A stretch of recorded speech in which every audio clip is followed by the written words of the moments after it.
ਵਾਹਿਗੁਰੂ ਜੀ ਕੀ ਫਤਿਹ। ਵਾਹਿਗੁਰੂ ਸਾਹਿਬ JIO. ਇਕ ਓੰਕਾਰ ਸਤਿਨਾਮ ਕਰਤਾ ਪੁਰਖ ਨਿਰਭਉ ਨਿਰਵੈਰ ਅਕਾਲ ਮੂਰਤ ਅਜੂਨੀ ਸੈਭੰ ਗੁਰ ਪ੍ਰਸਾਦ।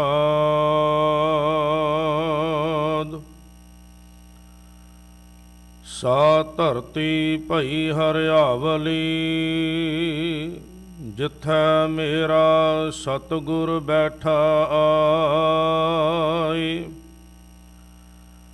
ਸੇ ਜੰਤ ਭਏ ਹਰਿਆਵਲੇ ਜਿਨੀ ਮੇਰਾ ਸਤਿਗੁਰ ਦੇਖਿਆ ਜਾਏ। ਧੰਨ ਧੰਨ ਪਿਤਾ ਧੰਨ ਧੰਨ ਕੁਲ ਧੰਨ ਧੰਨ ਸੋ ਜਨਨੀ ਜਿਨ ਗੁਰੂ ਜਣਿਆ ਮਾਏ। ਧੰਨ ਧੰਨ ਗੁਰੂ ਜਿਨ ਨਾਮ ਅਰਾਧਿਆ ਆਪ ਤਰਿਆ ਜਿਨੇ ਡਿਠਾ ਤਿਨਾ ਲਏ ਛਡਾਈ। ਹਰ ਸਤਿਗੁਰ ਮੇਲੋ ਦਇਆ ਕਰ ਜਨ ਨਾਨਕ ਧੋਵੈ ਪਾਏ। ਤੁਮਰੀ ਸ਼ਰਨ ਤੁਮਾਰੀ ਆਸਾ ਤੁਮ ਹੀ ਸੱਜਣ ਸੋਹਿਲੇ। ਰਾਖੋ ਰਾਖਣ ਹਾਰ ਦਇਆਲਾ ਨਾਨਕ ਘਰ ਕੇ ਗੋਲੇ। ਤੇਰੇ ਗੁਣ ਬਹੁਤੇ ਮੈਂ ਏਕ ਨਾ ਜਾਣਿਆ। ਮੈਂ ਮੂਰਖ ਕਿਛ ਦੀਜੈ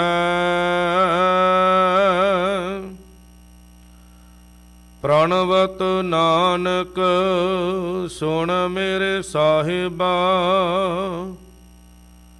ਡੁੱਬਦਾ ਪੱਥਰ ਲੀਜੈ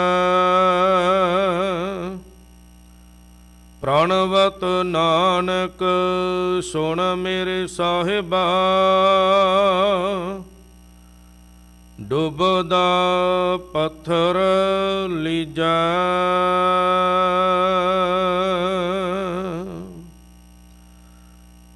ਪਰਮ ਸਨਮਾਨ ਸਤਿਕਾਰਯੋਗ ਜੁਗੋ ਜੁਗ ਅਟਲ ਗਰੀਬ ਨਵਾਜ ਦਸਾਂ ਪਾਤਸ਼ਾਹੀਆਂ ਕੀ ਆਤਮਕ ਜੋਤ। ਹਾਜ਼ਰਾ ਹਜ਼ੂਰ ਜ਼ਹਰਾ ਜ਼ਹੂਰ ਛਤਰ ਚਵਰ ਤਖਤ ਦੇ ਮਾਲਕ ਸ਼ਬਦ ਗੁਰੂ ਗੁਰਗੱਦੀ ਤੇ ਸੁਭਾਏ ਮਾਨ। ਧੰਨ ਧੰਨ ਧੰਨ ਸਤਿਗੁਰੂ ਸਾਹਿਬ ਸ੍ਰੀ ਗੁਰੂ ਗ੍ਰੰਥ ਸਾਹਿਬ ਜੀ ਮਹਾਰਾਜ ਦੀ ਪਾਵਨ ਪਵਿੱਤਰ ਹਜ਼ੂਰੀ ਅੰਦਰ ਹਫ਼ਤਾਵਾਰੀ ਐਤਵਾਰ ਦੇ ਵਿਸ਼ੇਸ਼ ਸਜੇ ਹੋਏ ਦੀਵਾਨਾਂ ਦੀਆਂ ਹਾਜ਼ਰੀਆਂ ਭਰ ਰਹੇ ਗੁਰੂ ਪਿਆਰੇ ਸਤਸੰਗੀ ਜਨੋ, ਬਹੁਤ ਵੱਡੀਆਂ ਭਾਗਾਂ ਵਾਲੇ ਹੋ। ਸਤਿਗੁਰ ਜੀ ਦੀ ਮਹਾਨ ਕਿਰਪਾ ਰਹਿਮਤ ਬਖਸ਼ਿਸ਼ ਦੇ ਨਾਲ ਅੱਜ ਮਹਾਨ ਪਵਿੱਤਰ ਦਿਹਾੜਾ ਜੋ ਪਿਛਲੇ ਦਿਨੀ 7ਵੇਂ ਪਾਤਸ਼ਾਹ ਧੰਨ ਗੁਰੂ ਹਾਰੇ ਸਾਹਿਬ ਜੀ ਮਹਾਰਾਜ ਦਾ ਪਾਵਨ ਪਵਿੱਤਰ ਪ੍ਰਕਾਸ਼ ਦਿਹਾੜਾ ਲੰਘ ਕੇ ਗਿਆ ਹੈ ਅਤੇ ਭਗਤ ਰਵਿਦਾਸ ਜੀ ਦਾ ਅਵਤਾਰ ਦਿਹਾੜਾ ਲੰਘ ਕੇ ਗਿਆ। ਉਸ ਸੰਬੰਧ ਅੰਦਰ ਆਪ ਸੰਗਤਾਂ ਗੁਰੂ ਚਰਨਾਂ ਵਿੱਚ ਬੈਠ ਕੇ ਬੜੇ ਪਿਆਰ ਨਾਲ ਰੱਬੀ ਬਾਣੀ ਧੁਰ ਕੀ ਬਾਣੀ ਦਾ ਕੀਰਤਨ ਧੰਨ ਗੁਰੂ ਰਾਮਦਾਸ ਜੀ ਮਹਾਰਾਜ ਦੇ ਘਰ ਦੇ ਹਜ਼ੂਰੀ ਰਾਗੀ ਭਾਈ ਸਾਹਿਬ ਭਾਈ ਰਾਏ ਸਿੰਘ ਜੀ ਅਤੇ ਉਹਦੇ ਜਥੇ ਪਾਸੋਂ ਆਪ ਜੀ ਨੇ ਸ਼ਰਵਣ ਕੀਤਾ ਹੈ। ਆਓ ਜਿਤਨਾ ਸਮਾਂ ਹੁਕਮ ਹੋਇਆ ਹੈ ਆਪ ਸੰਗਤਾਂ ਦੇ ਨਾਲ ਸਤਿਗੁਰ ਜੀ ਨੇ ਜੋ ਸਾਡੇ ਉੱਤੇ ਪਰ ਉਪਕਾਰ ਕੀਤੇ ਹਨ, ਜੋ ਮਨੁੱਖਤਾ ਵਾਸਤੇ ਸਤਿਗੁਰ ਜੀ ਨੇ ਉਪਦੇਸ਼ ਦਿੱਤੇ ਹਨ, ਜਿਹਦੇ ਨਾਲ ਸਾਡਾ ਭਲਾ ਹੋ ਸਕੇ, ਸਤਿਗੁਰੂ ਜੀ ਦੇ ਪਾਵਨ ਇਤਿਹਾਸ ਦੇ ਨਾਲ ਜੁੜਨਾ ਕਰੀਏ। ਵਿਚਾਰ ਦੀ ਪ੍ਰਾਰੰਭਤਾ ਤੋਂ ਪਹਿਲਾਂ ਆਪ ਸੰਗਤਾਂ ਦੇ ਚਰਨਾਂ ਬੇਨਤੀ ਕਰੋ, ਮਨ ਬਿਰਤੀਆਂ ਇਕਾਗਰ, ਸੁਰਤ ਨੂੰ ਗੁਰੂ ਦੇ ਸ਼ਬਦ ਜੋੜਨ ਦਾ ਯਤਨ ਕਰੋ, ਰਸਨਾ ਨੂੰ ਕਰੋ ਪਵਿੱਤਰ। ਆਖੋ ਜੀ ਸਤਨਾਮ ਸ੍ਰੀ ਵਾਹਿਗੁਰੂ ਸਾਹਿਬ ਜੀਓ। ਮੀਰੀ ਪੀਰੀ ਦੇ ਮਾਲਕ ਛੇਵੇਂ ਸਤਿਗੁਰੂ ਗੁਰੂ ਹਰਗੋਬਿੰਦ ਸਾਹਿਬ ਜੀ ਮਹਾਰਾਜ ਦੇ ਘਰ ਵਿੱਚ 5 ਪੁੱਤਰਾਂ ਨੇ ਜਨਮ ਲਿਆ। ਇੱਕ ਸਪੁੱਤਰੀ ਬੀਬੀ ਵੀਰੋ, ਜਿਨ੍ਹਾਂ ਵਿੱਚੋਂ ਸਭ ਤੋਂ ਵੱਡੇ ਹਨ ਬਾਬਾ ਗੁਰਦਿੱਤਾ ਜੀ। ਬਾਬਾ ਗੁਰਦਿੱਤਾ ਜੀ ਜਿਸ ਵੇਲੇ ਕਰਤਾਰਪੁਰ ਦੀ ਧਰਤੀ ਪਹੁੰਚੇ ਹਨ, ਗੁਰੂ ਹਰਗੋਬਿੰਦ ਸਾਹਿਬ ਜੀ ਮਹਾਰਾਜ ਨੇ ਉਹਨਾਂ ਨੂੰ ਚੇਚੇ ਤੌਰ ਤੇ ਭੇਜਿਆ, ਬੇਟਾ ਜਾਓ, ਜੋ ਨਗਰ ਸਾਡੇ ਪਿਤਾ ਧੰਨ ਗੁਰੂ ਅਰਜਨ ਦੇਵ ਜੀ ਮਹਾਰਾਜ ਨੇ ਵਸਾਇਆ ਹੈ, ਲੰਮਾ ਸਮਾਂ ਹੋ ਗਿਆ ਉੱਥੇ ਗਏ ਨਹੀਂ, ਤੁਸੀਂ ਉਸ ਨਗਰ ਜਾਓ। ਉੱਥੋਂ ਦੀਆਂ ਸੰਗਤਾਂ ਬੜੀਆਂ ਯਾਦ ਕਰਦੀਆਂ ਹਨ, ਵਿਸਾਖੀ ਪੁਰਬ ਵੀ ਆ ਰਿਹਾ ਹੈ, ਤੇ ਤੁਸੀਂ ਜਾ ਕੇ ਉੱਥੇ ਆਪਣਾ ਟਿਕਾਣਾ ਕਰਨਾ ਕਰੋ, ਸੰਗਤਾਂ ਨੂੰ ਗੁਰੂ ਦਾ ਉਪਦੇਸ਼ ਗੁਰਮਤਿ ਦ੍ਰਿੜ ਕਰਾਉਣੀ ਕਰੋ। ਬਾਬਾ ਗੁਰਦਿੱਤਾ ਜੀ ਕਰਤਾਰਪੁਰ ਦੀ ਧਰਤੀ ਤੇ ਪਹੁੰਚੇ ਹਨ। ਉਸ ਵੇਲੇ ਧੰਨ ਗੁਰੂ ਹਰਗੋਬਿੰਦ ਸਾਹਿਬ ਜੀ ਮਹਾਰਾਜ ਦੇ ਚਰਨਾਂ ਅੰਦਰ ਸਤਿਗੁਰ ਜੀ ਦੇ ਮਹਿਲ ਮਾਤਾ ਦਮੋਦਰੀ ਜੀ ਨੇ ਬੇਨਤੀ ਕੀਤੀ, ਸਤਿਗੁਰੂ ਪੋਤਰਾ ਵੇਖਣ ਨੂੰ ਦਿਲ ਕਰਦਾ ਹੈ, ਆਪ ਕਿਰਪਾ ਕਰੋ, ਤੁਹਾਡੇ ਘਰ ਵਿੱਚ ਤਾਂ ਹਰੇਕ ਦਾਤ ਹੈ, ਕਿਰਪਾ ਕਰੋ ਸਾਨੂੰ ਪੋਤਰੇ ਦੀ ਦਾਤ ਬਖਸ਼ੋ। ਸਤਿਗੁਰ ਦੀ ਕਿਰਪਾ ਹੋਈ, ਬਾਬਾ ਗੁਰਦਿੱਤਾ ਜੀ ਦੇ ਘਰ ਵਿੱਚ ਪਹਿਲੇ ਪੁੱਤਰ ਜਿਹਦਾ ਨਾਮ ਧੀਰਮਲ ਰੱਖਿਆ ਗਿਆ, ਜਨਵਰੀ 1626 ਦੇ ਅੰਦਰ ਉਹਦਾ ਜਨਮ ਹੁੰਦਾ ਹੈ। ਗੁਰੂ ਹਰਗੋਬਿੰਦ ਸਾਹਿਬ ਜੀ ਮਹਾਰਾਜ ਨੇ ਬਾਬਾ ਬੁੱਢਾ ਸਾਹਿਬ ਜੀ ਨੂੰ ਭੇਜਿਆ। ਬਾਬਾ ਬੁੱਢਾ ਸਾਹਿਬ ਜੀ ਆਏ, ਬਾਲਕ ਨੂੰ ਨਿਹਾਰਿਆ ਹੈ, ਆਪਣੀ ਗੋਦੀ ਦੇ ਅੰਦਰ ਲਿਆ, ਤੇ ਬਾਬਾ ਬੁੱਢਾ ਸਾਹਿਬ ਜੀ ਜਾਣ ਗਏ ਕਿ ਇਹ ਜਿਹੜਾ ਬਾਲਕ ਹੈ ਇਹ ਬੜਾ ਹੀ ਚੰਚਲਤਾਈ ਵਾਲਾ ਹੈ, ਇਹ ਬੜਾ ਹੀ ਆਪਣੇ ਆਪ ਨੂੰ ਚਤੁਰ ਸਿਆਣਾ ਸਮਝੇਗਾ। ਇਸ ਵਾਸਤੇ ਬਾਬਾ ਬੁੱਢਾ ਸਾਹਿਬ ਜੀ ਨੇ ਕਹਿੰਦੇ ਉਹਦਾ ਨਾਮ ਰੱਖਿਆ ਧੀਰ ਮੱਲ, ਕਿ ਇਹਦੇ ਮਨ ਅੰਦਰ ਕੋਈ ਨਾ ਕੋਈ ਧੀਰਜ ਆ ਜਾਵੇ, ਕੋਈ ਇਹਦਾ ਮਨ ਟਿਕ ਜਾਵੇ। ਜਿਸ ਵੇਲੇ ਧੰਨ ਗੁਰੂ ਹਰਗੋਬਿੰਦ ਸਾਹਿਬ ਜੀ ਮਹਾਰਾਜ ਨੇ ਬਾਬਾ ਗੁਰਦਿੱਤਾ ਜੀ ਦੀ ਡਿਊਟੀ ਲਾਈ ਕਿ ਤੁਸੀਂ ਪਹਾੜੀ ਦੇ ਅੰਦਰ ਜਾ ਕੇ ਜੋ ਨਗਰ ਜਗ੍ਹਾ ਵੇਖ ਕੇ ਆਏ ਹਾਂ, ਉਸ ਜਗ੍ਹਾ ਦੇ ਉੱਤੇ ਨਗਰ ਵਸਾਉਣਾ ਕਰੋ, ਜਿਹਦਾ ਨਾਮ ਸਤਿਗੁਰੂ ਗੁਰੂ ਹਰਗੋਬਿੰਦ ਸਾਹਿਬ ਜੀ ਮਹਾਰਾਜ ਨੇ ਕੀਰਤਪੁਰ ਸਾਹਿਬ ਦੀ ਨਗਰ ਰੱਖਿਆ ਹੈ। ਧੰਨ ਗੁਰੂ ਹਰਗੋਬਿੰਦ ਸਾਹਿਬ ਜੀ ਮਹਾਰਾਜ ਦਾ ਹੁਕਮ ਪਾ ਕੇ ਬਾਬਾ ਗੁਰਦਿੱਤਾ ਜੀ ਕੀਰਤਪੁਰ ਸਾਹਿਬ ਦੀ ਪਾਵਨ ਧਰਤੀ ਤੇ ਪਹੁੰਚੇ ਹਨ। ਜਿਸ ਵੇਲੇ ਕੀਰਤਪੁਰ ਸਾਹਿਬ ਦੀ ਪਾਵਨ ਧਰਤੀ ਤੇ ਨਗਰ ਨੂੰ ਵਸਾ ਰਹੇ ਹਨ, ਬਾਬਾ ਧੀਰ ਮੱਲ ਜੋ ਕਰਤਾਰਪੁਰ ਦੀ ਧਰਤੀ ਤੇ ਹੈ, ਆਪਣੀ ਮਾਤਾ ਦੇ ਕੋਲ, ਕਈਆਂ ਨੇ ਬਾਬਾ ਗੁਰਦਿੱਤਾ ਜੀ ਇਸ ਪਤਨੀ ਦਾ ਨਾਮ ਨਿਹਾਲ ਕੌਰ ਲਿਖਿਆ, ਕਈਆਂ ਨੇ ਅਨੰਤੀ ਕਰਕੇ ਲਿਖਿਆ ਹੈ। ਜਿਸ ਵੇਲੇ ਉਮਰ ਬਾਬਾ ਰਾਮ ਰਾਏ ਦੀ ਕੋਈ 6 ਵਰ੍ਹਿਆਂ ਦੀ ਹੋਈ,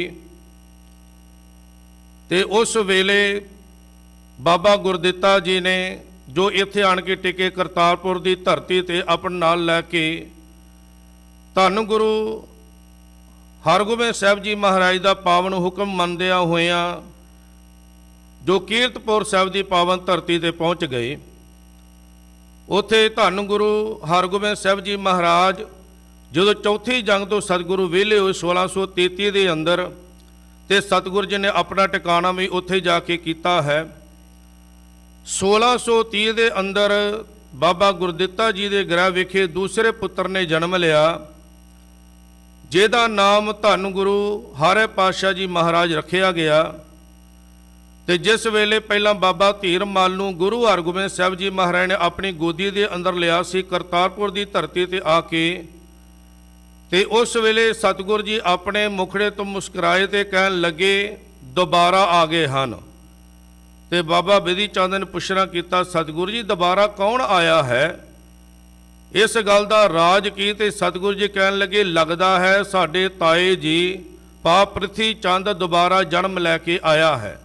ਆਪ ਇਤਿਹਾਸ ਜਾਣਦੇ ਹੋ ਕਿ ਧੰਨ ਗੁਰੂ ਅਰਜਨ ਦੇਵ ਜੀ ਮਹਾਰਾਜ ਦੇ ਨਾਲ ਬਿਨਾਂ ਕਾਰਨ ਹੀ ਪ੍ਰਿਥੀ ਚੰਦ ਨੇ ਸਾਰੀ ਜ਼ਿੰਦਗੀ ਵਿਰੋਧ ਕੀਤਾ ਹੈ। ਇੱਥੋਂ ਤੱਕ ਬਾਦਸ਼ਾਹ ਜਹਾਂਗੀਰ ਨੂੰ ਵੀ ਜਾ ਕੇ ਮਿਲਿਆ, ਗੁਰੂ ਘਰ ਦੇ ਵਿਰੋਧ ਵਿੱਚ ਸਾਜ਼ਿਸ਼ਾਂ ਵੀ ਰਚੀਆਂ ਗਈਆਂ।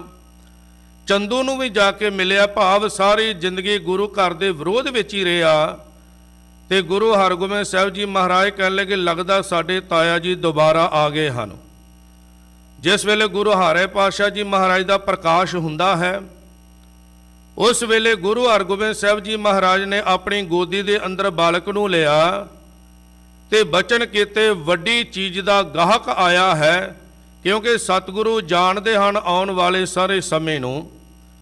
ਜਿਸ ਵੇਲੇ ਬਾਬਾ ਗੁਰਦਿੱਤਾ ਜੀ ਸਨ 1638 ਨੂੰ ਕੀਰਤਪੁਰ ਸਾਹਿਬ ਦੀ ਪਾਵਨ ਧਰਤੀ ਤੇ ਅਕਾਲ ਚਲਾਣਾ ਕਰਦੇ ਹਨ, ਗੁਰੂ ਹਰਗੋਬਿੰਦ ਸਾਹਿਬ ਜੀ ਮਹਾਰਾਜ ਦੇ ਬਚਨਾਂ ਅਨੁਸਾਰ ਇਤਿਹਾਸ ਲਿਖਦਾ, ਜਦੋਂ ਬਾਬਾ ਗੁਰਦਿੱਤਾ ਜੀ ਜੰਗਲ ਅੰਦਰ ਸ਼ਿਕਾਰ ਖੇਡਣ ਗਏ, ਮੌਸਮ ਧੁੰਦਲਾ ਹੋਣ ਕਰਕੇ ਪਤਾ ਨਹੀਂ ਲੱਗਾ, ਇੱਕ ਗਾਂ ਦੇ ਤੀਰ ਵੱਜਾ, ਗਾਂ ਦੀ ਮੌਤ ਹੋ ਗਈ। ਲੋਕ ਇਕੱਠੇ ਹੋ ਗਏ ਤੇ ਝਗੜਾ ਕਰਨ ਲੱਗੇ, ਕਿਉਂਕਿ ਉਸ ਸਮੇਂ ਜਿਹੜੇ ਬ੍ਰਾਹਮਣ ਸਨ ਉਹ ਵੀ ਗੁਰੂ ਘਰ ਦੇ ਪ੍ਰਤੀ ਬੜੀ ਮਾੜੀ ਸੋਚ ਰੱਖਦੇ ਸਨ, ਕਿਉਂ ਬਾਬਾ ਗੁਰਦਿੱਤਾ ਜੀ ਗੁਰਮਤਿ ਦਾ ਪ੍ਰਚਾਰ ਕਰਦੇ ਸਨ।